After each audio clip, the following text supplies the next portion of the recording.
아직도 내신이 어려워? 내신은 역시 더국어 논술학원입니다. 네, 우리 망포고등학교 2학년 친구들, 우리는 7-7단원, 소단원 1에 있는 우리 국어의 문법 같이 한번 나가보도록 하겠습니다. 지난 시간에 이제 진도를 다 나갔어요. 그쵸? 진도를 다 나갔는데, 여러분들, 그냥 한 번만 문법하고 정리하기가 쉽잖아. 그치? 우리 의문변동 했을 때도 3주 가까이 했었거든요. 그래서 이번에는 어떻게 할 거냐면, 이번에는 이런 식으로 시험 문제에 나온다 하는 것들을 좀 정리를 해줄까 해. 아, 이런 유형으로 나오는구나. 아마 근데 선생님이 지난 시간에 내줬었던 우리 금쪽이 내신책 있죠? 금쪽이 내신책에 있는 문제를 풀어보니까 대충 유형은 감이 잡힐 거예요. 그쵸? 그런 것 같죠? 그렇기 때문에, 이런 식의 문제가 나오는구나. 이런 유형을 이제 학교에서 좀 선호를 하는구나. 여기에서는 이렇게 나올 수 있겠구나. 하는 것들 정리를 해줄 테니까 다시 한번 우리 열심히 필기하면서 수업 내용 따라와 보도록 합시다. 우리가 지난 시간에 배웠었던 내용 4가지만 정리를 해볼게. 구품사도 했었고, 어간과 어미에 대해서도 이야기해가지고, 어미는 3가지로 어미는 이제 선어말 어미랑 어말 어미가 있는데, 어말 어미 뭐 3가지, 그리고 선어말 어미도 3가지 따로 이렇게 나눠가지고 진행을 했었잖아요. 근데 그런 거 다 패스하고, 우리 교과에서만 나오는 걸로만 깔끔하게 정리해볼게요. 첫 번째, 높임 표현입니다. 높임 표현법. 높임 표현에는 우리 중세국어 1학기 기말고사 때 있었잖아. 그래가지고 선어말 어미에서 높임 표현이 실현될 수 있구나. 주체 높임 선어말 어미, 객체 높임 선어말 어미, 그리고 상대 높임 선어말 어미가 있었어. 근데 이제 현대국어에서는요, 선어말 어미에서만 높임 표현이 막 이렇게 실현되지는 않는단 말이죠. 그래서 다양하게 높임 표현이 사용이 되는데요. 그 높임들에 대해서 같이 한번 알아보겠습니다. 3가지 갈래로 구분할 수가 있어요. 일단은 주체를 높여줘. 주어. 즉 주어를 높이는 주체 높임 선어말 어미와 그리고 객체를 높인데 주객전도 우리 문학할 때도 많이 하잖아. 주객전도 주어가 있고 객체가 또 따로 있는 거야. 이런 경우에는요. 목적어나 부사어의 대상을 높이는 것이 객체 높임이 될 수 있겠습니다. 자, 그리고 이제 주체 높임, 객체 높임, 그리고 상대 높임이 있잖아. 상대 높임은 우리가 면대면으로 얼굴을 맞대고 대화를 했을 때 상대방을 이야기한다. 즉, 내 이야기를 듣는 청자. 청자 높임법 해가지고 총 3가지로 나눠볼 수 있겠어요. 자, 그러면 주체 높임법부터 보겠습니다. 주체 높임. 말 그대로 서술어에서 주체가 되는 사람을 높여주는 게 바로 주체 높임 선어말 어미입니다. 서술어의 주체를 높인다. 서술어의 주체를 높인다. 이렇게 볼 수 있겠고, 총 3가지로 구분합니다. 하나, 둘, 셋. 근데 여기에서 하나 더, 좀 학교 선생님들이 여기까지를 함께 다뤄주려고 하는 경우가 있어. 그래서 4가지로 선생님이 설명을 해보도록 할게요. 일단 첫 번째는 여러분들 시, 샤, 중세국어 배웠었던 기록 새록새록 나죠? 시, 샤, 뭐였어? 주체 높임 선어말 어미였었잖아. 말야, 주체 높임법이 선어말 어미에서 실현되기도 해. 근데 이제 또 이런 경우가 있단 말이야. 1차 수업을 못 들은 친구들도 있단 말이야. 진짜 죄송한데 저 어미가 뭔지 몰라요. 이렇게 이야기하는 친구들도 있을 수 있지. 너무 무시한 건 아니야. 하지만 모를 수 있고 헷갈릴 수 있으니까. 어미는 2가지로 나누어 볼 수가 있죠. 선어말 어미와 어말 어미가 있습니다. 선생님, 요거는 그냥 어말 어미에 선자만 붙은 거네요. 먼저 온다라는 거야. 그치? 먼저 온다라는 거야. 어말 어미는 어말 어미보다 더 먼저 오기 때문에 선어말 어미인데, 선어말 어미는 뭐 교과서에서 3가지까지 다룰 수 있거든요. 공통까지 3가지. 근데 우리는 편의상 2가지만 이야기를 해보도록 할게요. 시제를 나타내는 선어말 어미가 있고요. 그리고 높임을 나타내는 선어말 어미가 있습니다. 자, 그러면 선어말 어미가 2개 쓰일 수는 있을까요? 없을까요? 있습니다. 그러면 뭐가 먼저 쓰여야 될까?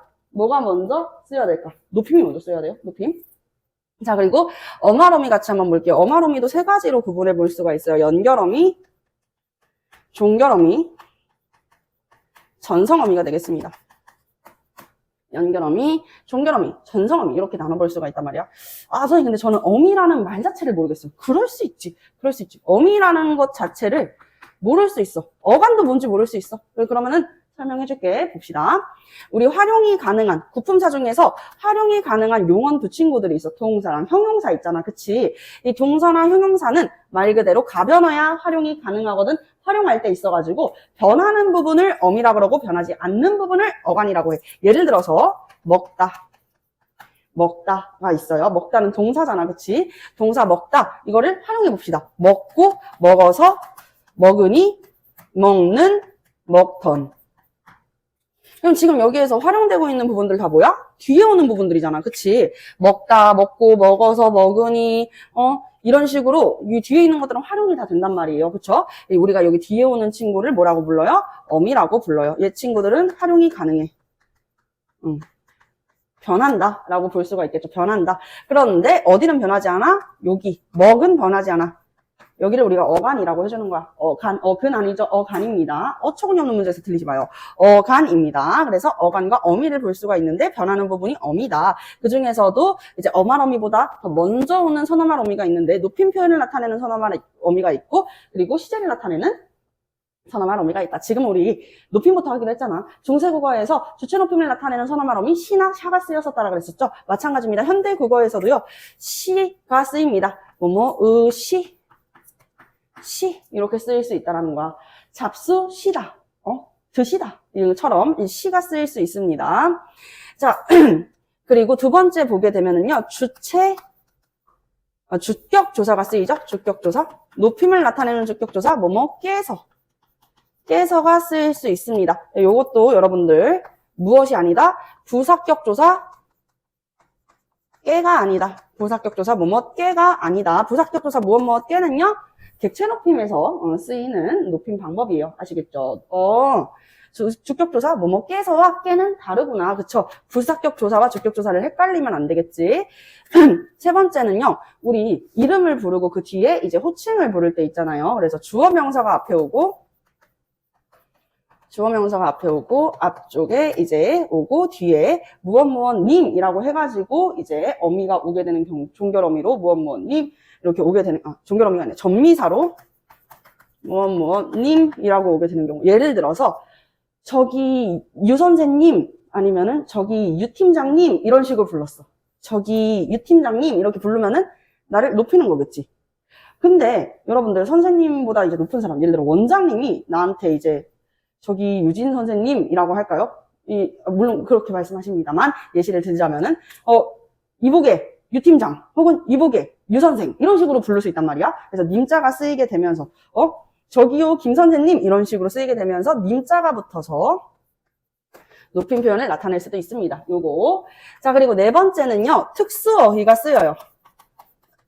특수어휘가 쓰일 수 있습니다. 그래서 특수어휘를 통해 가지고 이렇게 주체 높임이 실현되기도 합니다. 예를 들면은 주무시다, 주무시다 이런 말들이 있고요. 혹은 이제 저기 돌아가시다, 죽음, 돌아가시다.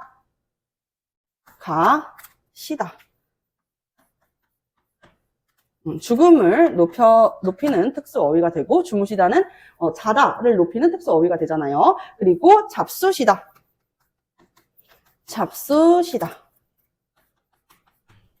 근데 지금 왜 시만 지금 빨간색으로 쓰고 있는 거예요? 번거롭게. 왜냐면 주무시다는 아까 이야기한 것처럼 자다의 높임을 나타낸 특수어휘라 그랬었죠. 근데 이 주무시다는 그 단어 자체가 주무시다야.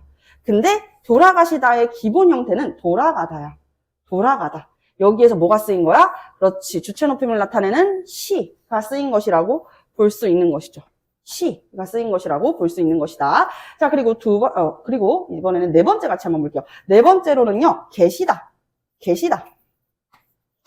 있다. 계시다. 이렇게 표현하죠. 그쵸? 부모님 계시니? 이런 식으로 이야기하잖아요. 자, 계시다. 그리고 편찮으시다.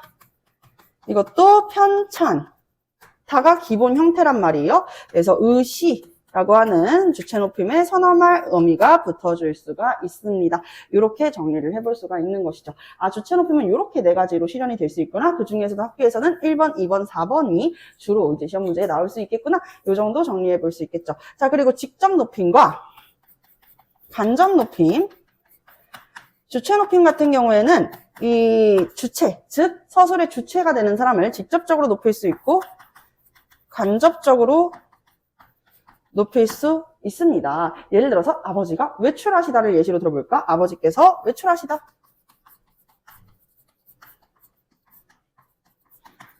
외출하셨다. 아버지께서 외출하시었다. 여기에서 이 깨서가 뭐야? 그렇지. 주체 높임법 두 번째가 되는 주격조사 깨서인 거야.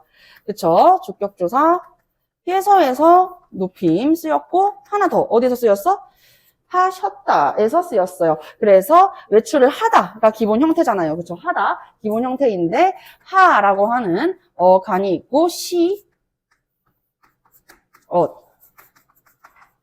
다. 이렇게 온 거죠. 하시었다. 그래서 하셨다. 이렇게 된 거란 말이에요. 여기에서 쓰인 시가 뭐라고? 그렇지. 주체 높임의 선어말 어미가 된다고.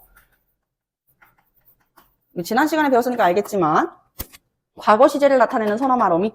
역시 선생님 말씀대로네요. 선생님 말씀대로 높임 표현이 더 먼저 쓰이고 그리고 그 뒤에 시제가 나타나네요. 과거 시제를 나타내는 선어말 어미 어시 쓰였고 마지막 종결 어미. 종결 어미 뭐야? 종결 어말 어미 다. 이제 평서문을 나타내는 종결 어미 다가 쓰이게 되는 것이다. 오케이. 자, 이렇게 직접 높임 같은 경우에는 서술어의 주체를 직접적으로 다 높여주는 거야. 그런데 이제 간접 높임도 쓰이죠. 간접 높임. 이 간접 높임은 주체의 신체 일부라든지 아니면 어떠한 것, 이제 주체가 가지고 있는 작은 것들을 빗대어 가지고 이야기를 해요. 그것을 통해 가지고 높임을 나타낸다. 예를 들어 선생님의 말씀이 있으시겠습니다. 라는 문장이 있다라고 생각해봐. 선생님의 말씀이 있으시겠습니다. 에서 선생님의 말씀과 있으시에서 간접 높임이 쓰였다라는 것을 알 수 있어. 선생님을 높여준 게 아니라 선생님의 무엇? 말을 높여준 거잖아요. 그렇죠? 그렇기 때문에 간접적으로 높인 거라고 볼 수 있는 거지. 자, 선생님의 말씀, 선생님 말을 높여준 표현이네요. 맞아요. 우리 그 특수어휘들이 이렇게 서술어로도 쓰이기도 하지만 이러한 높임을 나타내는 특수어휘 명사로도 존재합니다. 대표적으로 뭐야? 진지.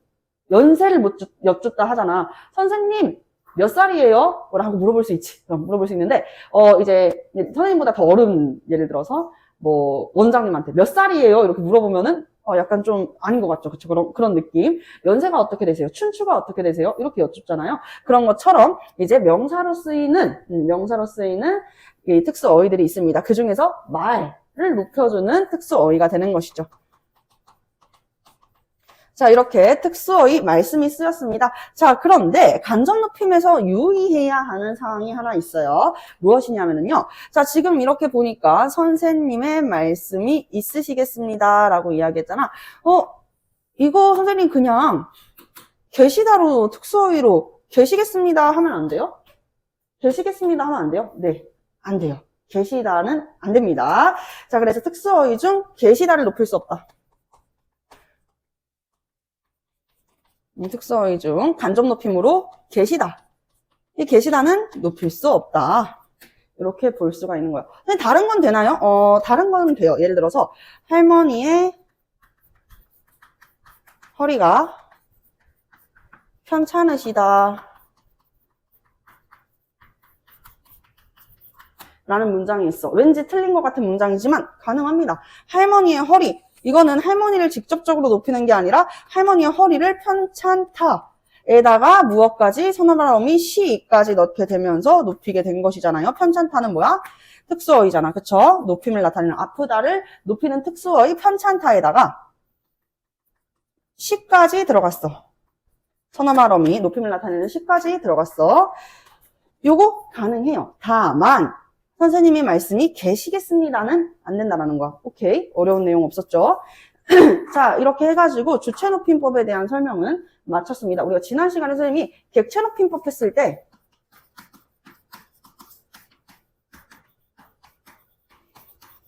선생님이 딱 2개만 하고 끝낼게 이런 이야기를 했었는데요. 객체 높임 말 그대로 목적어 문장에서 목적어가 오려면은 어떤 조사가 쓰여요? 을이나 를-이라고 하는 조사가 쓰일 수 있겠죠. 혹은 부사어 무엇-게 가 쓰일 수도 있겠습니다. 아시겠죠? 이 2가지가 쓰일 수 있다. 객체 높임법. 그래서 이런 문제 유형도 있어. 많이 나오는 편인데요. 객체 높임에서 이제 높임이 목적어인지 부사어인지 이것을 이제 가려내는 문제들도 출제가 되기는 합니다. 자, 그러면 어떻게 객체 높임이 실현되는지 그 방법을 같이 봐야겠죠. 두 가지가 있어요. 두 가지 쉽습니다. 아까 이야기했거든요. 여기 부사격조사 깨, 부사격조사 무엇 깨 이렇게 올 수 있어요. 부사격조사 무엇 깨. 내가 선생님께 편지를 드리다. 이런 식으로 올 수 있겠죠. 드리다가 뭐야? 주다의 높임을 나타내는 특수어휘잖아요. 두 번째는 특수어휘입니다. 두 번째는 특수어휘가 됩니다. 그래서 드리다, 여쭈다, 여쭙다 이런 것들. 그러니까 한마디로 부사격 조사, 누구누구께 이 대상을 높일 수 있는 특수한 어휘들이 있다라는 거. 되다 혹은 뵙다, 보다의 높임을 나타내는 특수 어휘가 되는 것이죠. 그리고 이제 모시다. 모시다가 동사로는요, 데리다의 높임이야. 데리다라고 하는 이 동사의 높임이 되는 특수 어휘가 되겠습니다. 모시다. 너 할머니 모셔다 드려 라고 이야기를 하잖아요. 그렇죠? 모셔다 드려, 데려다 드려 라고 이야기하지 않잖아. 이렇게 데리다의 높임, 이렇게 객체 높임 표현법까지 이야기를 했어요. 선생님 근데 아까 이야기하셨을 때 요거요. 말씀이 같은 이 주체나 객체에서 쓸 수 있는 명사형 특수어휘가 있으면 더 이야기해 주실 수 있으실까요? 그럼요. 더 이야기해 주실 수 있죠. 같이 한번 이야기해 볼게요. 일단 기타 높임 어휘에 단어가 있습니다. 그쵸? 명사, 단어.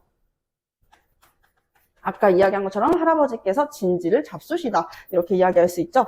진지를 잡수시다 할 때 식사, 밥을 높이는 표현, 진지. 그리고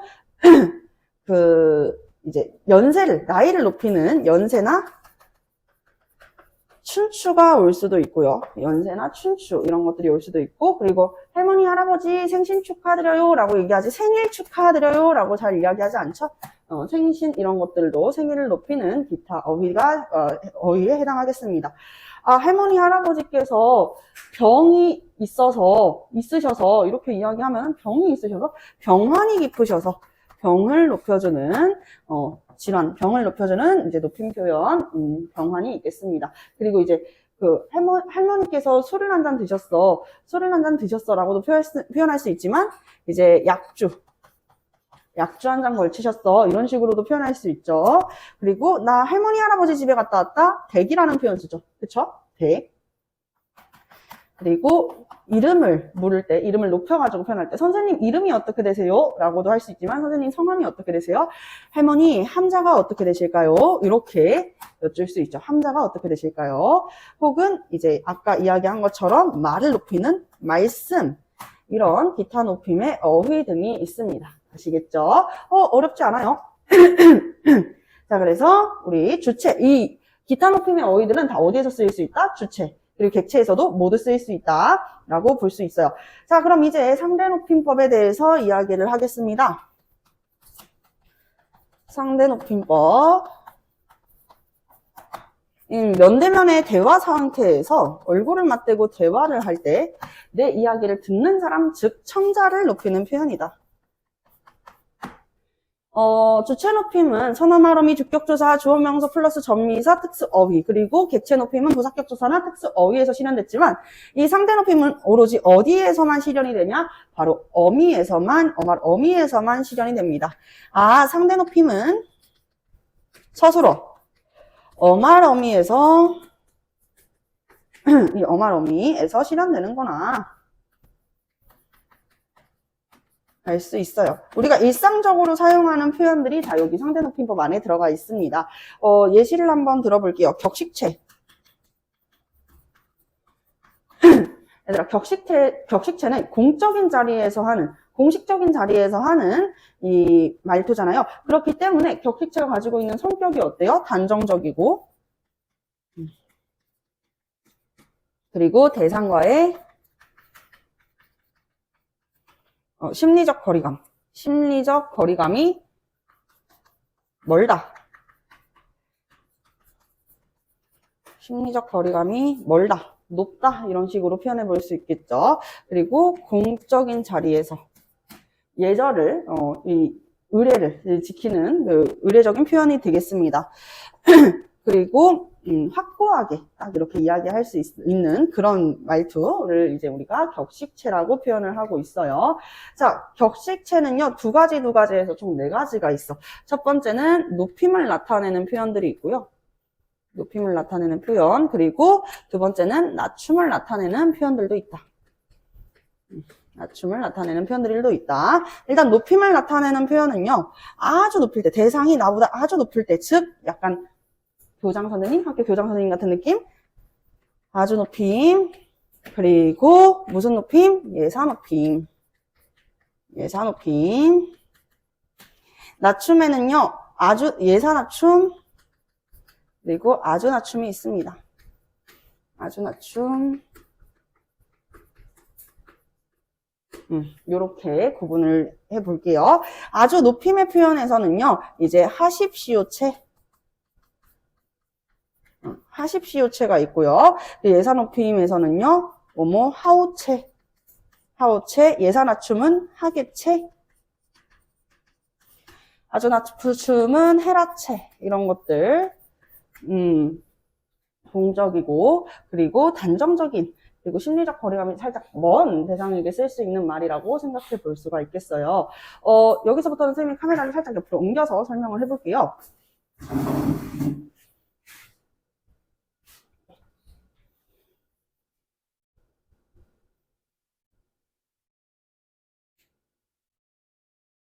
민주랑 화면 보여?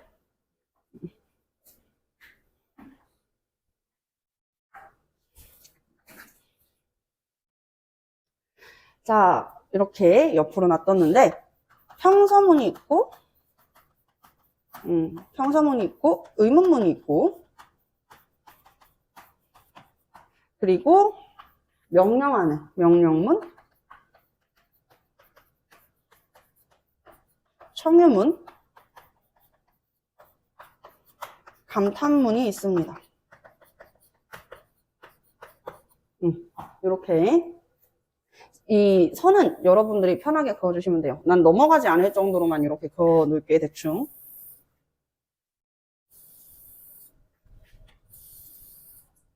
대충.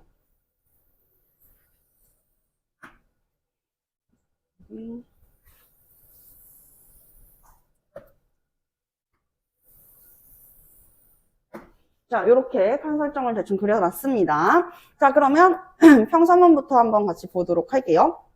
하십시오체에서 평상시 할 때 뭐뭐 하십시오. 그러면은 뭐뭐 예를 들어서 가다를 가지고 이야기를 하면 가십니다. 가십니다. 이렇게 쓸 수 있겠죠? 가십니다. 요 어디 봐줘야 되냐? 이 비읍, 니다. 비읍, 시오. 이런 식으로 올 수 있어요. 그리고 이제 하우체는 주로 어쩔 때 쓰냐면 여러분들이 특히 하우체나 하계체를 좀 되게 어려워해. 그 이유가 뭐냐면 하우체도 그렇고 하계체도 그렇고 여러분들이 잘 쓰지도 않을 뿐만 아니라 잘 듣지도 못해요. 왜냐면 하우체는 약간 이제 노인정이나 아니면 이제 마을회관 같은 데에서 어르신들끼리 이제 서로 주고받으면서 어르신들 친구끼리 이렇게 이야기를 주고받을 때 하는 말이죠. 뭐뭐 가시오, 가오, 약간 요 말투, 그쵸? 자, 그리고 예사맞춤의 하계체는 그럼 누가 쓰는 거냐면요. 여러분들 하계체도 많이 안 들어봤어요. 장인어른 혹은 이제 장모님이 사위한테 하는 말투, 그러니까 어른이 이제 어른에게 하는 말이라고 생각해 보면 될 것 같아. 그럼 헤라체는 뭐겠어요? 어른이 아이한테, 선생님이나 부모님이 여러분들이나 학생들한테 하는 말이라고 생각해 보면 되겠죠. 자식이나 학생에게 하는 말이라고 생각을 해보실 수가 있겠습니다. 하계체는 간에, 감제, 이런 것들 될 수 있겠고요. 그리고 이제 헤라체 같은 경우에는 간다, 나는 간다. 이렇게 어머니나 아니면 선생님들이 충분히 할 수 있는 말이죠. 나 이제 수업 끝났으니까 나 간다. 이렇게 쓸 수 있잖아. 근데 여러분들이 나한테 쓸 수는 없잖아. 나 화장실이 급한데 나 화장실 좀 간다 하고 갈 수는 없잖아, 얘들아. 그쵸? 그래서 이렇게 평서문 정리를 해보았습니다. 이번에는 의문문 같이 한번 볼게요. 의문문은요, 가십니까? 가십니까? 어디 가십니까? 이렇게 쓸 수 있겠죠. 그쵸? 가십니까? 그리고, 아이고, 김영감. 아이고, 이제 가시오. 이렇게 쓸 수 있겠죠. 가시오. 이렇게 쓸 수 있고요. 그리고, 하계체에서는요. 아이고, 김서방, 가는가? 이제 가는가? 혹은, 이제 가나? 이렇게 쓸 수 있겠습니다. 이제 가는가? 이제 가나? 글씨 너무 크게 썼다 조금 작게 쓸걸. 가는가? 가나? 이렇게 볼 수 있겠고. 자, 해라체에서 이제 의문문에서 쓸 때는요. 너 이제 가니? 너 이제 가냐? 가느냐? 예, 이렇게 쓸 수 있겠죠. 너 이제 가냐? 이제 가니? 이렇게 쓸 수 있는 거. 어머니가 이제, 너 학원을 이제 가니? 이런 식으로 이제 우리한테 충분히 쓸 수 있는 말이잖아요. 그쵸? 어른이 자식에게, 혹은 선생님이 학생에게 쓸 수 있는 말. 자, 명령문. 이번에는 아주높임 하십시오체부터 가볼게요.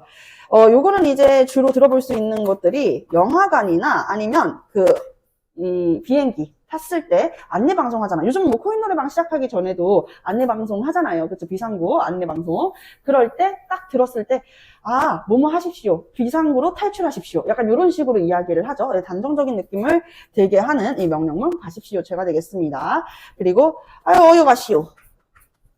어여 가시오. 자식 딸내미들이 기다리는구만. 어여 가시오. 어여 가오. 이렇게 이야기할 수 있겠고, 아니면은 이제 명령문에서 하나 더 쓸 법도 한데, 가시구려.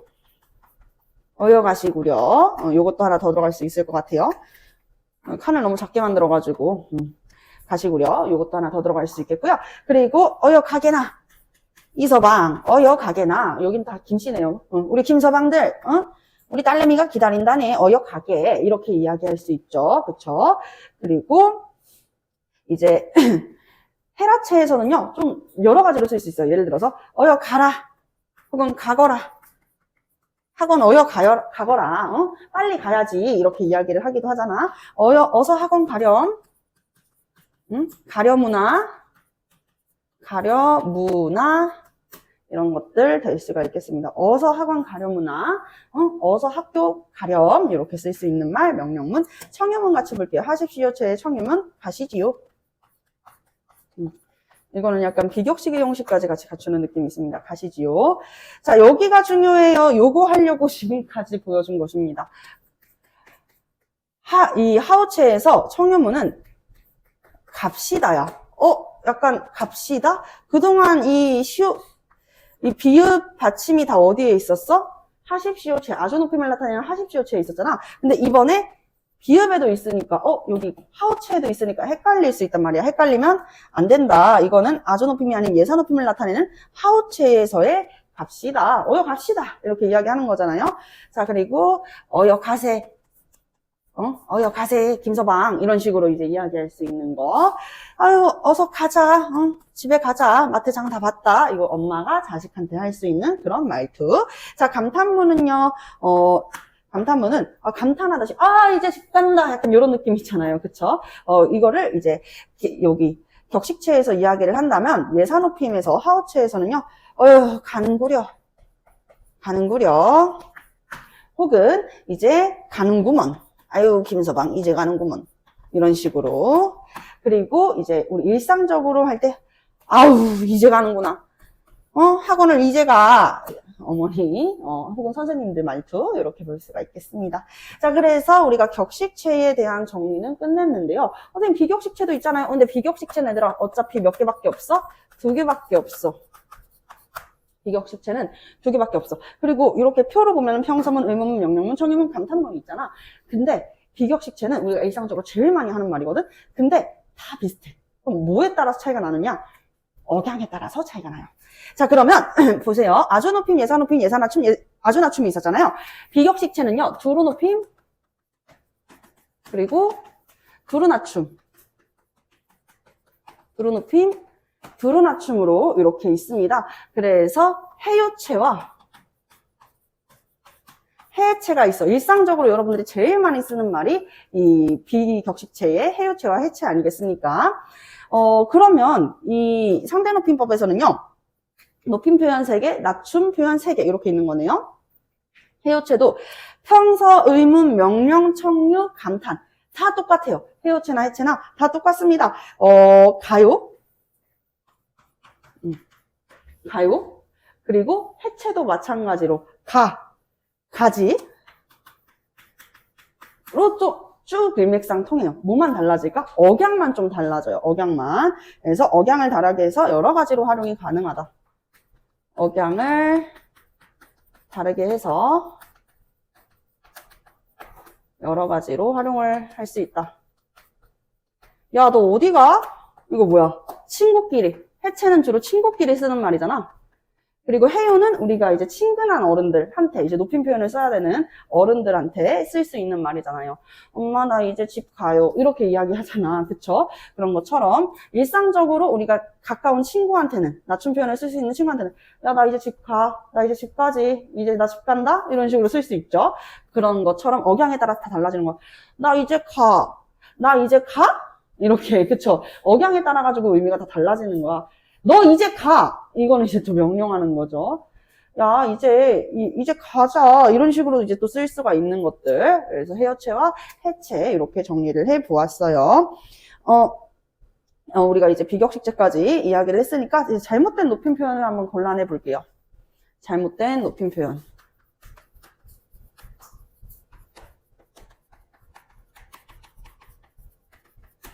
자, 잘못된 높임 표현 예문 몇 가지만 좀 들어드리도록 하겠습니다. 이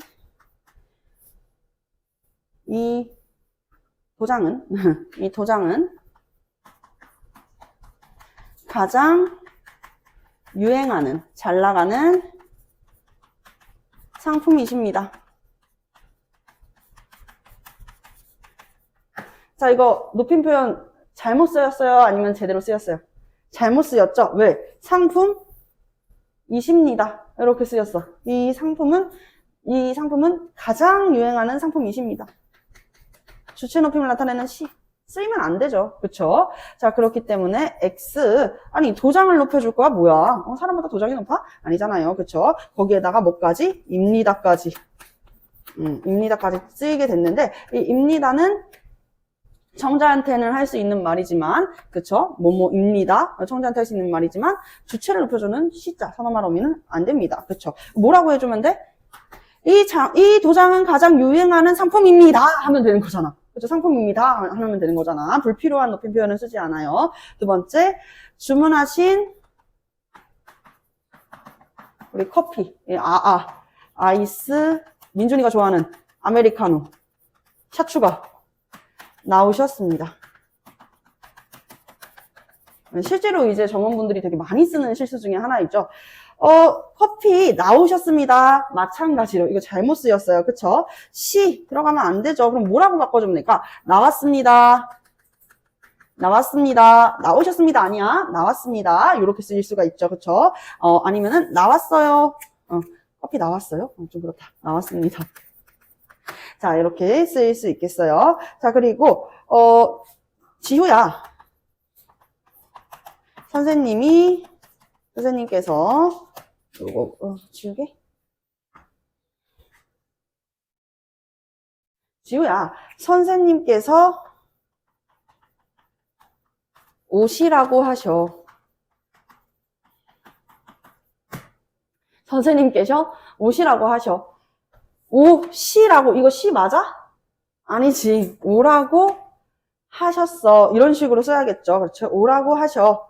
오라고 하셔.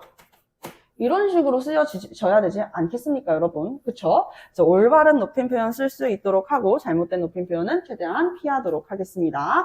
자, 여기까지 해가지고 우리 높임 표현, 주체 높임법과 그리고 객체 높임법, 그리고 상대 높임법까지 다시 한번 쭉 정리를 해 보았어요. 이번에는 우리 시간 표현도 같이 한번 나가 보도록 하겠습니다. 시간 표현.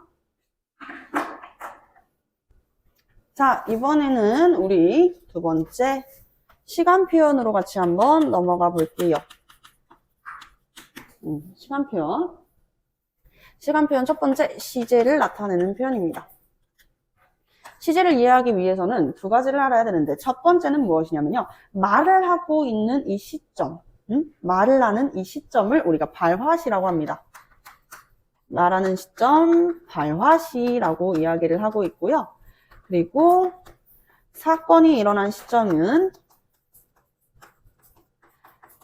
바로 사건시라고 하는 것이죠. 사건시. 발화시, 사건시. 이 지금 이야기하는 이 시점이 발화시가 되는 것이에요. 시간은 얘들아 우리가 세 가지로 구분해 볼 수 있잖아. 과거, 과거를 조금 이쪽 뒤에다가 써야 돼. 과거, 그리고 현재, 미래로 나눠서 이렇게 시제 표현을 나타낼 수가 있는데, 과거는요, 말하고 있는 발화시보다 무엇이 먼저일 때? 사건시가 먼저일 때. 그치? 사건은 나중에 사건은 옛날에. 그치? 옛날에 일어났는데, 말은 지금 하고 있는 거야. 그렇기 때문에 사건시가 발화시보다 먼저이다 라고 볼 수 있겠고요. 사건시와 발화시가 일치하게 되면 현재가 되는 거죠. 일치하면 현재. 괜찮죠? 자, 그리고 미래 같이 한번 볼게요. 미래는요, 발화시와 사건시가 있는데, 사건시보다 발화시가 먼저일 때가 바로 미래가 되겠습니다. 오케이? 여기까지. 그러면은, 과거 시제, 현재 시제, 미래 시제는 선생님 선어말 어미에서 주로 실현이 되겠네요. 아까 우리 선어말 어미 이야기 했었잖아요. 그쵸? 물론 그것도 맞습니다. 종결형, 선어말 어미로, 선어말 어미가 두 가지로 구분해 볼 수 있다 그랬었잖아. 공손 제외하고. 두 가지로 나누어 보면은 시제를 나타내는 선어말 어미가 있고, 그리고 높임을 나타내는 선어말 어미가 있는데, 높임이 더 먼저 쓰이니까 종결형 선어말 어미에서는 시간 표현으로, 시제 표현으로 나타날 수 있다. 라고 볼 수 있고, 그리고 관형사형 어미도 있어요. 관형사형 어미. 오늘날의 현대국어에서 이 관형사형 어미로 쓰여지고 있는 것은 4개가 있습니다. 4개. 4개는 뭐뭐을, 그리고 은, 는, 을는, 던 이렇게 볼 수 있겠어요. 을는, 던 해가지고 4가지가 쓰일 수가 있습니다. 을는, 던 해가지고 총 몇 개가 쓰였다? 4가지가 쓰였다라는 거. 그리고 마지막은요, 시간부사어. 시간부사어 이렇게 쓰일 수가 있죠. 시간부사어는 던 이렇게 시간부사어까지 총 3개로 구분 지어가지고 설명을 드려볼게요. 아시겠죠? 과거는요. 종결형 선어말 어미에서 실현됐을 때 아시나 엇이 올 수가 있어요. 예시를 들어가지고 선생님 왜 아시나 엇이에요? 아신지 어신지 확실하게 이야기해주세요. 예를 들어가지고 보세요. 좋다가 있고 먹다가 있어. 자, 좋다는 과거로 표현하면 좋았다잖아. 이 종결어미보다 선어말어미가 먼저 오니까, 어말어미보다 선어말어미가 먼저 오니까 이 사이에 선어말어미로 과거 시제를 나타내는 종결한 선어말어미. 아시 오는데 먹다는요, 얻다로 옵니다. 그쵸? 먹다가 기본형이야. 이 종결어미 앞에 선어말어미가 와줬어. 먹었다. 이렇게 온단 말이야. 아시나 엇. 앞에 오는 말에 따라가지고 아시나 엇으로 달리 쓰여질 수 있어. 이것을 우리가 뭐라고 해요? 이 형태라고 합니다. 그리고 두 번째, 아썼는데, 아썼 혹은 엇. 아썼 또는 엇. 선생님, 앗을 2번, 엇을 또 이렇게 같이 겹쳐가지고 쓰는 이유는 무엇이에요? 이렇게 되면은요, 조금 더 강한 단절을 나타내는 의미로 쓰일 수 있어요. 강한 단절. 마침 아까 선생님이 예문으로 좋다라는 예문을 들었잖아. 그러니까 한번 다른 예시를 들어볼게. 나는 민준이를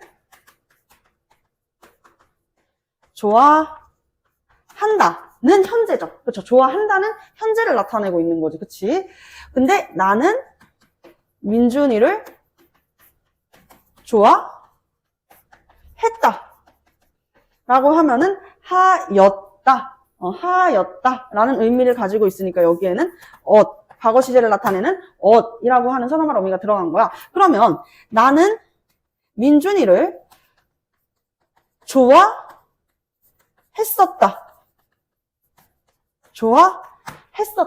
라고 하면서 엇이 2개 쓰이게 되면은 두 개 쓰이게 되면 느낌이 다 달라요. 나는 민준이를 좋아한다. 현재 민준이를 좋아하는 마음이 계속되고 있음을 알려주죠. 근데 나는 민준이를 좋아했었다. 과거잖아요.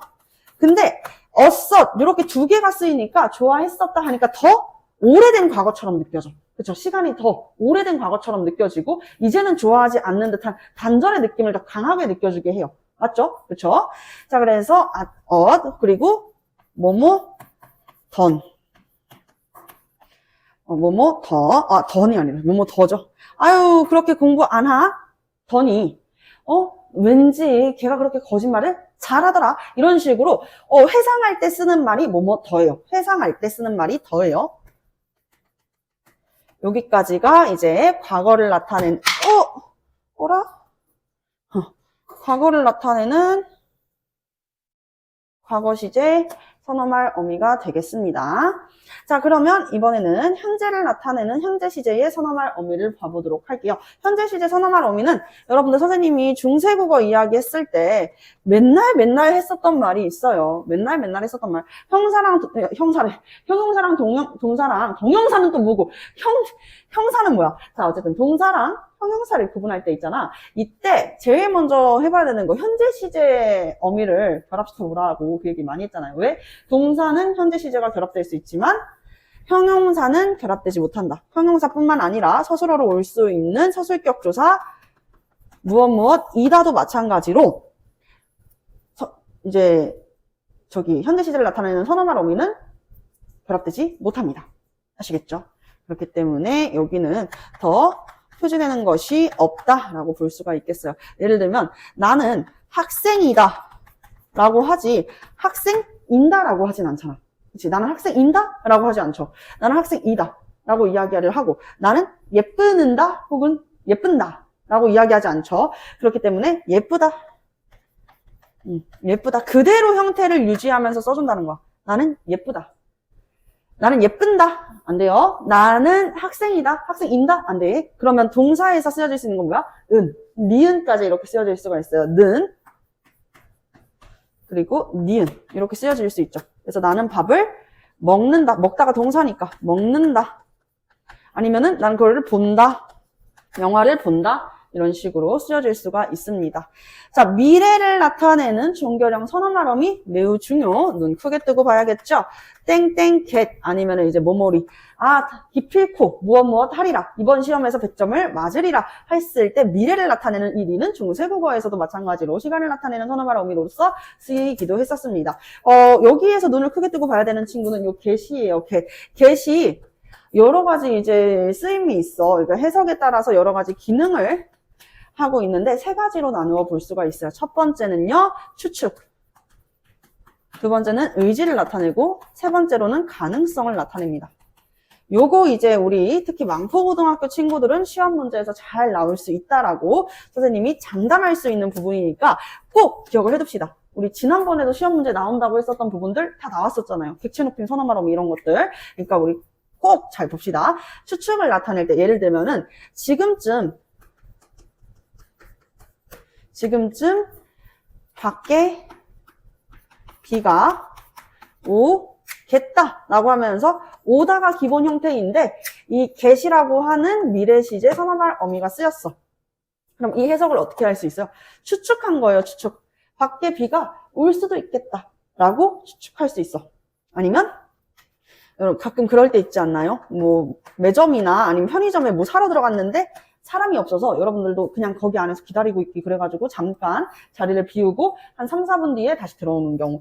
지금쯤 사람이 있겠다.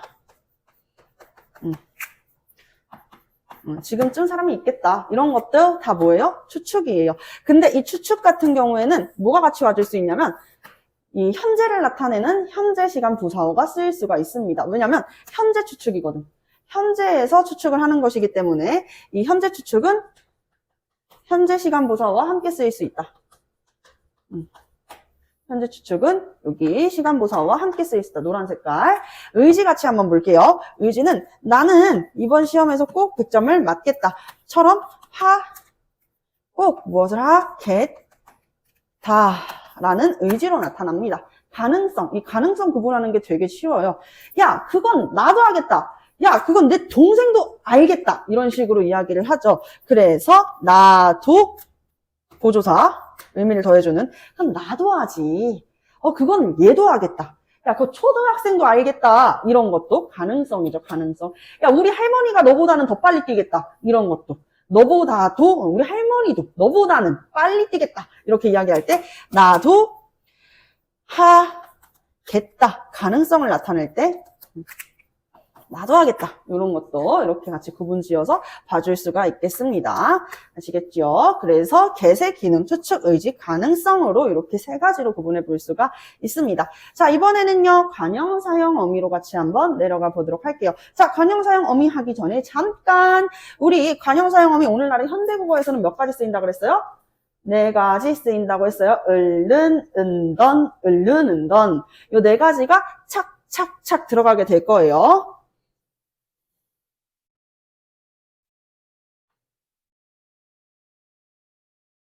착착착 들어가야 되겠죠. 오히려 한번 불어주니까 선을 긋기가 더 편하네. 과거 시제도 동사와 형용사와 주어 플러스 이다, 이 서술격 조사 이다로 같이 구분해가지고 나눠서 적어드릴게요. 자, 일단 과거 시제에서 동사에서 이 관형사형 어미는 두 개가 쓰여질 수가 있어. 예를 들어서 뭐뭐은, 뭐뭐던. 이렇게 두 가지가 쓰일 수 있어요. 뭐뭐은, 뭐뭐던 해가지고 예를 들면 동사 중에 지금 제일 대표적으로 나오는 동사가 자꾸 먹다 라고 하는 대표적 동사잖아요.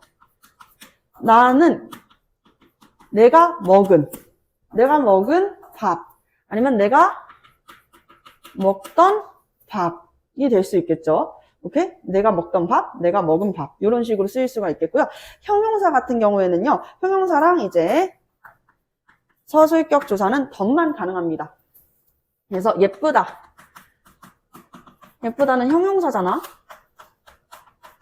그러니까 예쁜 던나 이런 식으로 쓸 수 있는 것이죠. 뒤에는 이제 뭐 명사가 올 수 있겠지. 관형사니까 한치부용 관형사는 무엇을 뭐람? 뭔가 분홍색에 뭐가 있나 봐. 자, 그래서 관형사형이라고 하면은 관형사는 당연히 무엇을 수식해죠? 체언을 수식해죠. 그럼 그 뒤에 뭐가 오겠어? 체언이 오겠죠. 먹은 밥, 먹은 빵, 먹은 떡볶이 등 아니면은 이제 예쁘던 나, 예쁘던 너 이런 식으로 체언이 와줄 수 있다라는 거야. 자, 뒤에 현재 같이 한번 볼게요. 현재도 마찬가지로 동사와 형용사, 서술격 조사 같이 묶어가지고 설명을 드리겠습니다. 이 현재 시제에서는요, 는,이 쓰일 수 있어요. 는. 근데 형용사는요, 은이나 니은이 쓰일 수 있습니다. 은과 니은. 예를 들어서, 내가 먹는다. 내가 먹는 밥은, 이런 식으로. 내가 먹는, 이런 식으로 올 수 있어요. 내가 먹는 빵은, 이런 식으로. 내가 먹던 빵이 어디 갔지? 이런 식으로. 내가 먹는 빵이 어디 갔지? 그거는 말이 안 되는구나. 자, 어쨌든. 그리고, 예쁜 나. 이건 현재 예쁜 거잖아요. 그쵸? 예쁜 뒤에 이제 뭐가 와줘야 돼? 그렇지. 명사가 와줘야 돼요. 예쁜 토끼. 예쁘던 달. 예쁜 토끼. 뭐 이런 식으로 와줄 수 있겠죠. 자, 그리고 미래 시제에서는요. 자, 지금 을는, 던인데 뭐만 없어요? 뭐만 안 나왔어요? 을이 안 나왔어요. 그쵸? 그래서 여기는 을이 되겠습니다. 무엇? 을, 혹은 이제 리을. 그래서 약간 이런 식으로 많이 등장하거든. 그 의존명사랑 같이 해가지고 등장을 하는데, 예를 들어서 뭐 갈 것, 아니면 먹을 것, 이런 식으로 뭐뭐을 것, 이런 식으로 등장할 수 있어. 먹을 것, 아니면 놀 것, 이런 식으로 등장할 수 있습니다. 시간부사어는 쉽죠? 여러분, 시간부사어 매우 쉬워요. 과거 시제의 시간부사어 어제, 옛날, 현재 시제는 오늘, 지금, 미래 시제는요, 뭐 내일이나 내년이 될 수가 있겠죠? 그래서 우리 시간 표현도 여기서 끝. 그러면 첫 번째가 이제 시제에 대한 설명이었었잖아요. 두 번째는요. 우리가 시간 표현할 때, 이제 동작에 대해서 이야기를 할 때, 이 동작이 다 끝이 난 다음에 이야기하는 것이냐, 아니면 동작을 하는 중이냐로 구분해가지고 진행상과 완료상으로 나누어서 이야기할 수가 있겠습니다. 그래서 진행상은요, 뭐뭐고 있다. 아직 하고 있는 거야. 그쵸? 뭐뭐 하고 있다. 근데 완료상은요, 끝이 난 거거든요, 행위가. 그래서 뭐뭐 버리다. 뭐뭐 있다. 이렇게 쓰여질 수 있는 것까지 정리를 해 보았습니다. 지금까지 정리해 놓은 내용 시원시원하게 크게 정리를 해줬으니까요. 어려운 내용 없습니다. 자, 이번에는 세 번째로 넘어가야겠죠? 피동 표현으로 같이 한번 넘어가 볼게요. 우리 피동 표현 수업만 진짜 거짓말 안 하고 한 3번 정도 반복을 했었거든요. 그래서 이번 피동이 진짜 마지막 피동이다. 우리 인생에서 이제 피동은 없다 생각하면서 피동 표현까지 마무리 짓고, 인용 표현은 금방 끝나니까 우리 지난 시간에 배웠었던 문법 빠르게 이렇게 보내버리고, 그리고 우리 조금 아까 쉬는 시간 너무 짧게 가졌잖아요. 조금 넉넉하게 가진 다음 문학으로 같이 한번 넘어가 보도록 합시다.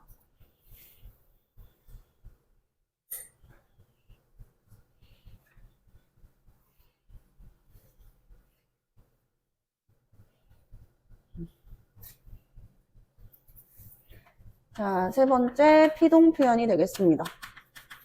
자, 피동은 말 그대로 주체가 피해를 입게 된 거예요. 당하게 된 거를 의미를 하는데, 피동의 반대말은 뭐지, 얘들아? 능동이죠, 그쵸? 피동의 반대말은 능동이야, 능동. 주체적으로, 능동적으로 주어가 행위를 한 경우에 능동이고, 피동은 피해를 입게 된 주체에 대해서 이야기를 하고 있는 것이죠. 자, 그래서 피동 표현, 파생적 피동이 있고, 그리고 무슨 피동이 있어? 통사적 피동이 있어. 파생적 피동은 전미사를 통해서 실현될 수 있죠. 피동 전미사. 그렇죠? 대표적으로 이희리기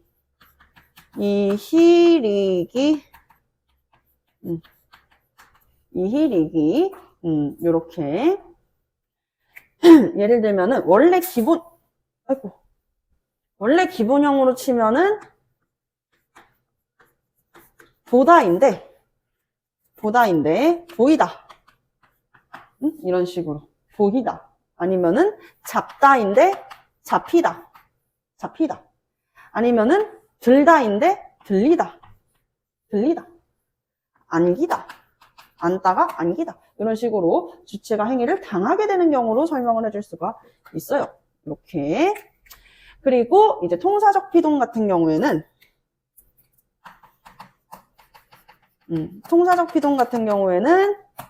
무엇이 쓰이냐면 피동의 의미를 뜻하는 피동의 의미를 만드는 동사가 함께 쓰여집니다. 피동의 의미를 나타내는 동사가 함께 쓰여집니다. 대표적으로는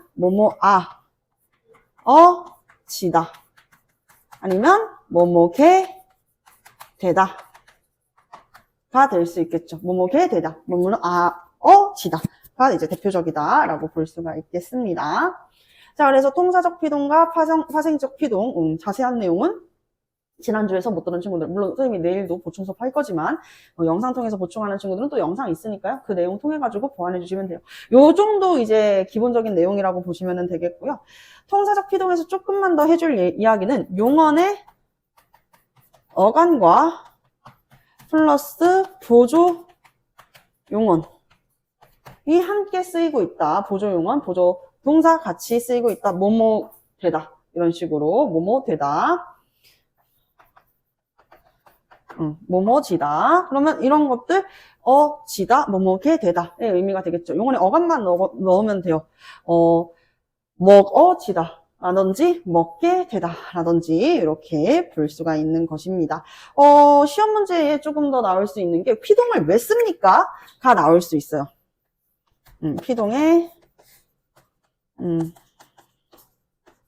피동 표현을 사용하는 의미, 피동 표현 사용 의도. 네 가지로 정리를 해볼 수가 있거든요. 여러분들도 궁금하지 않았나요? 아니, 굳이 왜 피동으로 표현하는 거지? 궁금할 수 있잖아. 그쵸? 일단 첫 번째는 무엇이냐면요. 누구를 더 강조하냐면 모든 문장도 그렇지만 주체를 강조하게 돼. 근데 주체는 행위를 당한 거잖아요. 그쵸? 그래서 당한 것을 강조하는 것이다 라고 볼 수가 있습니다. 그래서 피동주어를 강조한다. 피동주어를 강조한다. 이 피동주어는 결과를 강조하는 거야. 결과. 행위를 당하게 됐으니까 당하게 된 그 결과를 강조하는 거죠. 예문을 한번 들어봅시다. 예문으로 능동사로 예시를 들게. 차가 아이를 치다 라는 문장이 있어요. 차가 아이를 치다. 여기에서 차가는요 주어죠. 아이를은 목적어, 치다는 서술어예요. 그쵸? 이거를 피동 표현으로 바꾸면 어떻게 해야 돼? 목적어가 되는 이 아이를이 주어가 돼야 돼. 피동에서는 아이가 주어가 돼야 돼. 아이가 라고 해서 목적어가 뭐가 된다? 주어가 되는 것이다. 그러면 차는 뭐가 되겠어? 능동 표현에서 차는 주어였잖아. 차는 부사어가 됩니다. 차에서, 차에 해가지고 이 차가 뭐가 된다? 부사가 된다. 부사어. 아이가 차에 치이었다. 이렇게 되겠죠. 치였다. 이렇게 되면은 서술어가 되는 거야. 치다가 기본적인 형태인데 여기에 뭐가 들어간 거야? 피동의 의미를 더해주는 피동전미사. 치이다. 에다가 과거의 의미를 나타내는 엇이라고 하는 선어말 어미가 같이 들어가게 된 것이죠. 치이었다. 이렇게 쓰인 거야. 치이었다. 오케이? 이해되셨죠? 자, 그리고 두 번째. 그러니까 당연히 두 번째 넘어가기 전에 봐봐. 당연히 능동사에서는요, 차가 아이를 치다이니까 차를 강조하는 말이겠지. 능동에서는. 차. 행위를 한 주체를 한마디로 강조하는 건데, 피동사가 되면서 차보다는 뭐가 중요해진 거야?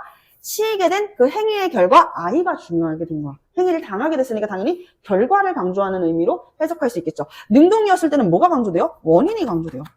원인. 오케이? 그러면 피동이었을 때는 결과가 강조가 된다. 왜냐하면 피동 표현에서는요, 이 부사로 쓰이게 된 능동의 주어를요, 꼭 써야 되는 건 아니거든. 아이가 치인 게 중요하지 차가 중요한 게 아니거든. 그쵸? 도둑이 잡힌 게 중요하지 경찰이 중요한 게 아니거든요. 경찰에 잡혔다 그래서 경찰이 중요한 게 아니거든요. 그렇기 때문에 이 부사는 생략이 될 수가 있습니다. 생략될 수가 있다. 이렇게 보겠어요. 자, 그리고 두 번째 같이 한번 볼게요. 두 번째는요, 행위의 주체가 불분명하거나 중요하지 않은 경우. 이런 경우에서 쓰일 수 있는 말이야. 원래 문제 같은 데에서는 피동을 능동으로, 능동을 피동으로 바꾸는 서술형 문제가 좀 나오는데, 여러분들은 또 우리 수원 인근 학교들은 서술형 문제가 막 그렇게 막 나오진 않잖아요. 그쵸? 그래도 한번 보자고요. 예를 들어서 능동사에 경찰이 도둑을 잡았다. 경찰이 도둑을 잡았다라고 하는 문장이 있어. 근데 여기에서 경찰이 주어고 도둑이 목적어고 잡았다가 서술어니까 이거를 피동으로 바꿔주려면 도둑이 어떻게 돼야 돼? 그렇지, 주어가 돼야 되겠지. 목적어가 주어가 돼가지고 도둑이 경찰애가 되면 부사가 되는 건데 부사는 생략될 수 있으니까 빼버리고 잡혔다. 잡다가 기본형인데 어떻게 된 거야? 그렇지. he라고 하는 이 he릭이 중에서 he라고 하는 이 피동을 만드는 피동 전미사가 더해지게 된 거야. 도둑이 잡혔다. 이렇게 되겠죠. 잡히다, 잡혔다. 이렇게 되겠죠. 잡히었다 해가지고 도둑이 잡혔다. 라고 되는 것이야. 이런 건 쉬운데 이런 경우도 있다, 얘들아. 행위의 주체가 누군지를 몰라. 예를 들어서 날씨가 풀렸다. 이건 피동문이잖아요. 왜? 풀렸다의 기본형이 뭐야? 풀다야. 풀다에 어떻게 된 거야? 리가 결합돼서 풀리다가 된 거죠. 그렇죠? 풀리다가 된 거야. 이거를 다시 어떻게 해봐? 능동으로 바꿔봐 하면은 능동으로 바꿀 수 있어, 없어? 능동으로 바꿀 수 없어. 왜? 날씨를 풀게 한 주체가 누군지 알 수 없잖아. 신입니까? 하느님입니까? 지구예요? 알 수 없잖아요. 그렇죠? 그렇기 때문에 능동으로 바꿔줄 수가 없다. 그래서 행위의 주체가 불분명하거나 중요하지 않은 경우에는 피동의 표현을 사용할 수 있다. 이렇게 이해할 수 있는 것이죠. 자, 그리고 세 번째는요. 여러분들이 이제 선생님한테 제일 많이 하는, 그리고 부모님한테 좀 많이 하는, 나도 생각해보는데 부모님한테 이런 식의 피동 표현을 되게 많이 써요. 책임을 회피할 때. 실제로 이제 선생님 본가에 이 화초들이 되게 많은데, 한번, 엄마네 집에 놀러 갔는데 이것저것 많이 있는 거야. 오랜만에 가니까. 골프채도 있고, 막 화초도 있고, 막 신기해가지고 막 만지다가요. 이게 갑자기 바퀴 달린 화초 밑바지가 슝 가더니 자빠져가지고 깨져버렸어. 이럴 때 우리가 덜 날 수 있는 방법으로 자기 방어 기제로 어떤 이야기를 하죠? 엄마, 내가 화초를 깨먹었어. 혹은 내가 화초를 깼어. 이렇게 이야기를 해. 그럼 당연히 어떻게 되겠어? 부모님 화나죠? 뿔나죠? 혼나죠? 그쵸? 엄마, 내가 핸드폰 고장낸 것 같아. 화면이 깨졌어. 이렇게 이야기하면은 부모님이 핸드폰 안 사주시겠죠? 그쵸? 근데 우리는 여기에서 나라고 하는 주체를 쏙 빼버립니다. 그리고 피동 표현으로 사용을 해요. 어떻게? 엄마, 화초가 깨졌어. 이렇게. 엄마, 도자기가 깨졌어. 이런 식으로. 원래는 깨다가 기본 표현이잖아. 엄마, 내가 도자기 깼어. 라고 이야기하면은 내가 깬 거잖아. 근데 도자기가 깨졌어. 이렇게 누가 깨게 됐는지 행위의 주체를 숨겨버리는 거야. 오케이? 책임을 회피할 때 도자기가 깨졌다. 깨졌다. 이렇게 이야기할 수 있겠습니다. 자, 그리고 네 번째, 물론 이 두 번째도 중요하지만 네 번째도 매우 중요합니다. 네 번째는요, 이런 피동문은 주로 어디에서 많이 쓰이냐면요, 뉴스에서 좀 많이 쓰는 표현이에요. 뉴스나 인터넷 신문 기사에서 많이 쓰는 표현입니다. 왜? 객관성을 더 높이기 위해서다라고 볼 수가 있겠죠. 그쵸? 내용의 객관성을 높일 때, 내용의 객관성을 높일 때, 내용의 객관성을 높일 때 예시를 들면 장마가 그칠 것으로 보입니다. 원래 보입니다의 기본 형태가 뭐야? 보다죠. 근데 이것을 보이다 라고 이야기를 하는 거야. 보이다. 그러면 당연히 이 피동 전미사랑 결합이 돼가지고 피동 표현이 되는 것이죠. 내용의 객관성을 높일 때 이렇게 쓰여질 수가 있겠습니다. 자, 그러면 피동 표현에서 또 시험 문제에 나오는 게 이런 피동 표현의 사용 의도도 있지만서도 제일 이제 많이 나오는 게 뭐야? 잘못된 피동 표현 찾기. 우리 지난 시간에도 했었죠? 그쵸? 피동 표현의 오류가 되겠습니다. 피동 표현 오류. 두 가지가 있어. 피동 표현의 오류에는 두 가지가 있는데 피동이 필요한 경우가 아닌데 불구하고 피동이 쓰인 경우는 피동 빼버려야죠. 그쵸? 그냥 기본형으로 써줘야지. 그래서 피동이 쓰이지 않아도 되는 자리에 피동이 쓰인 경우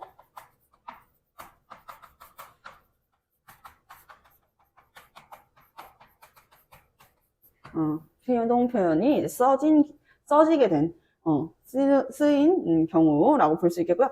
두 번째는요, 이제 이중 피동입니다. 이중 피동은 뭐야? 피동 전미사와 피동의 의미를 나타내는 동사, 이 통사적 피동을 만드는, 피동의 의미를 만드는 동사가 두 가지가 결합되면 이중 피동으로 보잖아요. 그쵸? 예문으로 같이 한번 만나봅시다. 자, 공사 현장에서 발생된 소음은 너무 크다. 소음은 피해가 크다. 이런 문장으로 만약에 왔어요. 그러면 공사 현장에서 발생된, 여기가 이제 피동이잖아요. 발생되다. 발생되게 되다. 그러면 이거 그냥 어떻게 해줄 수 있는 거야? 이거 1번에 해당하는 경우야. 발생한으로 써줘도 되는 거야. 발생한. 그쵸? 발생한. 이렇게 고쳐줄 수도 있죠. 예문 두 번째 같이 한번 볼게요. 이 분필은 글씨가 잘 써진다. 쓰여진다. 자, 선생님, 근데 저 이중피동 구분하는 거 너무 어려워요. 어려워할 필요 없어? 형태적 다 나눠보면 돼. 일단, 쓰여진다의 기본 형태가 뭐겠어? 쓰다겠죠, 그쵸? 쓰다면은 어간, 쓰 남겨놓고 나머지 다 떼어가지고 하나하나씩 낱낱이 분석해 봅시다. 쓰이, 지, 니은, 다. 이렇게 온 거 아니야? 쓰이, 진, 다. 이렇게 왔어. 자, 일단 다는요, 평서형 종결어미죠. 그쵸? 평서형 종결어미. 그러면 여기 사이 봐봐. 니은은 어차피 뭐야? 무슨 선어말 어미야? 그렇지. 시간을 나타내는 현재 시제 선어말 어미야. 시제 선어말. 요거는 빼버려. 어지만 보면 돼요. 쓰이다라고만 해도 말이 돼. 이거는 뭐야? 피동의 의미를 나타내는 파생적 피동의 피동전미사야. 피동전미사와 이 어지는 뭐야? 어지다. 이렇게 온 거잖아요. 그렇기 때문에 이 어지는 피동의 의미를 만드는 동사야. 피동의 의미를 만드는 동사. 이 두 가지가 같이 쓰면 뭐야?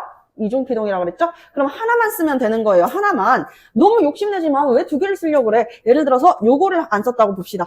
피동전미사를 안 썼다라고 봤을 때는 이 피동의 의미를 만드는 동사, 그러니까 통사적 피동 표현으로만 쓰면은 잘 써진다. 잘 써진다. 이렇게 표현할 수 있겠고요. 두 번째, 이번에는요. 피동의 의미를 나타내는 동사를 빼고 피동전미사랑 결합을 시켜봐. 잘 쓰인다. 잘 쓰인다. 이렇게 될 수 있겠죠. 두 가지로 쓸 수 있겠죠. 재밌네요. 하다 보니까 여러분들 필기 열심히 하는 것도 되게 보기 좋고. 하나만 더 해볼게. 자, 하나만 더 해봅시다. 예를 들어가지고 집이 사람들에게 헐리었다. 헐리어졌다.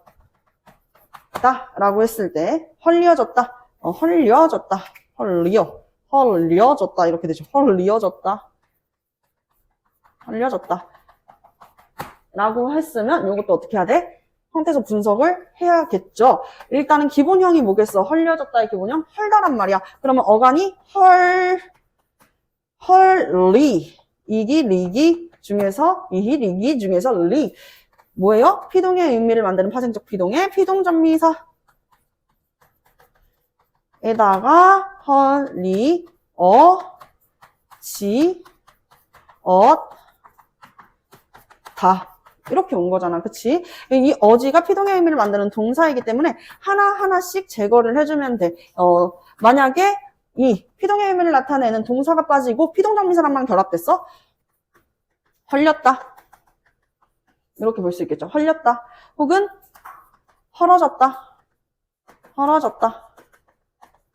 이렇게 쓰일 수 있겠어. 헐어졌다는 피동전미사가 빠진 거죠. 그래서 헐리어졌다가 아니라 헐어졌다. 이렇게 두 가지로 쓸 수 있다는 거예요. 이중피동은 우리가 계속 봐줘야 되는 문제였죠. 그쵸? 자, 그래서 이렇게 해가지고 파생적 피동에 대해서도, 파생적 통사적 피동에 대해서도 이야기를 끝내보았습니다. 필기 안 된 친구 없죠? 그쵸? 자, 그럼 이번에는요, 마지막 네 번째, 요거까지 하고 어휘 문학으로 넘어갑시다. 여러분들의 눈에 주름이 한가득씩 이렇게 차 있는 모습이 보여요. 네 번째, 인용 표현. 인용이라는 거 뭐예요? 다른 사람의 말을 가지고 온다라는 거거든요. 다른 사람의 말을. 그래서 다른 사람의 말을 끌어오다. 끌어서 와가지고 끌어다 쓴다. 이렇게 봐줄 수가 있겠습니다. 끌어다 쓰는데 어떻게 끌어다 쓸 것이냐. 형식과 그 말의 내용을 그대로 가지고 올 것이냐. 형식과 그 말의 내용을 그대로 가지고 올 것이냐. 아니면 어떻게 내용만 가지고 올 것이냐. 이렇게 그 의미만 가지고 올 것이냐로 나눠볼 수가 있어. 그대로 가지고 온대요. 그럼 뭐예요? 직접 인용이죠. 직접 인용. 근데 의미만 가지고 온대. 의미만 가지고 오면 뭐가 되겠어? 간접 인용입니다. 직접 인용은요, 말을 그대로 가지고 와야 되니까요. 그대로 그 말을 이렇게 잡아가지고 가져다가 놓는 거야. 이렇게. 그래서 큰 따옴표를 쓰고 라고 혹은 하고 라고 하는 직접 인용격 조사를 같이 붙여줍니다. 직접 인용격 조사를 같이 붙여주고요. 간접 인용에서는요, 큰 따옴표가 빠져요. 빠지는 대신에 의미만 가지고 오고, 고. 의미만 가지고 오고, 고가 붙습니다. 고가 붙습니다. 아시겠죠? 자, 그래서 간접 인용격 조사, 고까지 같이 쓰이게 되는 것이죠. 예문 같이 한번 보겠습니다. 나는 어제 선생님께 저는 내일 어디로 가야 해요? 자, 큰 따옴표 닫았어. 뒤에 무슨 격조사가 와야 돼? 직접이야? 간접이야? 그렇, 직접, 라고가 와야겠지. 해요, 라고, 가야 해요, 라고 여쭈었다. 그러면 이 문장을 어떻게 해보래? 직접 인용해서 간접 인용으로 바꿔보래. 이런 게 이제 사실 대부분 학교에 서술형 시험으로 많이 나옵니다. 이거 간접 인용으로 바꿔봐 라고 이야기하는 거죠. 그러면 이렇게 쓸 수 있어. 나는 어제, 내일 요 표현들 있잖아. 그러니까 어제고 내일이면은 오늘이 되는 거 아닐까? 얘들아? 그럼 이렇게 써보는 거지. 나는 선생님께 저는 이라는 이 대명사, 저라고 하는 대명사는 높임 표현이 쓰인 대명사야. 자신을 낮춤으로써 이제 다른 사람들을 높이게 되는 그런 높임 표현의 대명사죠. 일단 이걸 중화시켜줍니다. 높임 표현을 빼버려야 돼. 중화시켜줘야 돼. 그러면 자신을 지칭할 때 저 빼고 지칭할 수 있는 말 뭐가 있을까? 높이지 않고. 나, 그렇지. 나가 있잖아, 나. 내가. 그래서 내가 오늘 어디로 가야 하느냐고. 가야 하느냐고. 어디가 또 바뀌어진 거예요? 여기 바뀌어진 곳 종결. 그렇지? 종결 표현이 바뀐다. 종결 표현이 바뀌게 된다. 나는 선생님께 내가 오늘 어디로 가야 하느냐고 여쭈었다. 라고 할 수 있겠죠. 그쵸? 이렇게 이제 바뀔 수가 있다 해가지고 인용 표현까지 끝내보았습니다. 이 네 가지 파트 다 40분씩 잘 끊었네요. 좋아요. 자, 그래서 이제 문법은 기본적인 개념 내용은 이제 그만. 대신 다음 시간부터는 선생님이랑 우리 금쪽이 문제 뿐만 아닌 이제 전국적으로 출제율이 높았었던 해당 단원의 문제들 같이 풀이하면서 부족한 내용들 채워놓도록 하겠습니다. 아시겠죠? 자, 지금부터는 문학 준비하도록 할게요.